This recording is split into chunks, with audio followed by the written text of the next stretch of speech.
นอดรอคนจนสิ้นฝนในปลายปีนี้อายบ่หลอกลวงแค่ห่วงดังดวงสีทุกส่วนของหัวใจอยากมีน้องมาเคียงกายในห่วงไฟฝันสถานการณ์ต้องมองมัวถึงตัวอ้ายจนเพียงใดเสื้อใจเถิดน้องถ้าพอว่าต้องทำได้ความสุขสองหาบันตายเพราะใจอายแต่นางต่างเพื่อคนหาลำบากจะขอสู้สนเพื่อเจ้าหน้าบุญยอมทนในสิ่งที่หวังยุบใจมาว่าคำตัดอายคือพลังบอกปล่อยให้น้องตกกา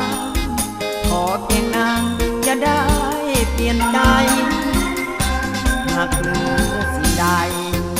ล้นใจฝากให้น้องมาตามคำสัญญาปัญหาคือเงินเป็นใหญ่ขาดวิตามินทรัพย์สินคือลูกในใจเล่งลาใครแห้งให้ได้แล้วจะไปขอน้องแต่งงาน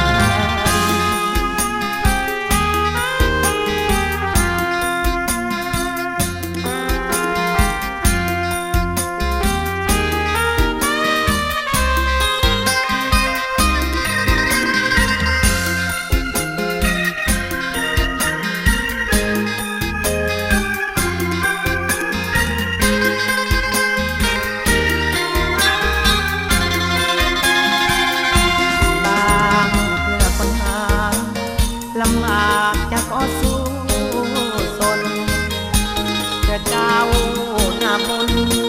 ยอมทนในสิ่งที่หวังยุบใจ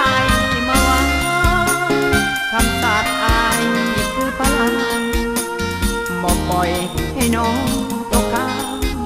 ขอเพียงนางจะได้เปลี่ยนใจหากเหลือสิ่งใดล้นใจฝากให้น้องมาตามคำสัญญาปัญหาคือเงินเป็นใหญ่ขาดวิตามินทรัพย์สินคือลูกในใจเล่งลาใครแห้งไม่ได้แล้วจะไปขอน้อง